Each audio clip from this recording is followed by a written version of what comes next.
জুতোটা পরে নাও না বাবা, জুতো পরে নাও। ৭৯তম স্বাধীনতা দিবস অর্থাৎ পতাকা উত্তোলন করলাম।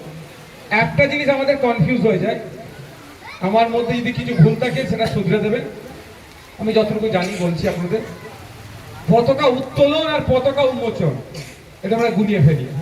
অনেকে দেখবেন আজকেও পতাকার মধ্যে ফুল ঢুকিয়ে দেয়। এটা সম্ভবত উন্মোচনের জন্য হয়, যেটা ২৬শে জানুয়ারি।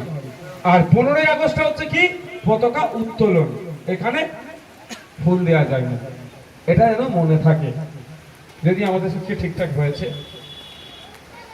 বিষয়টা হচ্ছে এই যে পতাকা, এর জন্যই প্রায় ২০০ বছর ব্রিটিশদের বিরুদ্ধে আপনার আমার পূর্বপুরুষরা লড়াই করেছে। একদিকে বিনয় বাদল দীনেশ, একদিকে আশফাকুল্লাহ, একদিকে প্রীতিলতা, একদিকে মাতঙ্গিনী হাজরা, একদিকে বিরসা মুন্ডা, একদিকে ক্ষুদিরাম, একদিকে ভগৎ সিং। এইরকম করে হাজারো হাজারো লাখো লাখো স্বাধীনতা সংগ্রামীরা লড়াই করেছে, ব্রিটিশদের বিরুদ্ধে সংগ্রাম করেছে।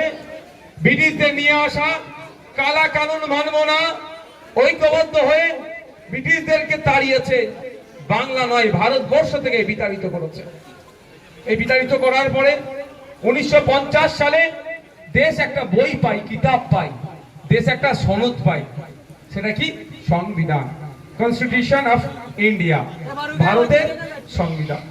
ওই সংবিধানের মধ্যে আপনি দলিত, আপনি আদিবাসী, আপনি মুসলমান, আপনি সংখ্যাগুরু, আপনি সংখ্যালঘু, আপনি কৃষক, আপনি শ্রমিক, আপনি সর্বোপরি একজন ভারতীয় নাগরিক, আপনার কি অধিকার, আপনি কি কি পাবেন, সরকারের দায়িত্ব কি, আপনাকে কি কি দেওয়া, সেইগুলো লিপিবদ্ধ আছে।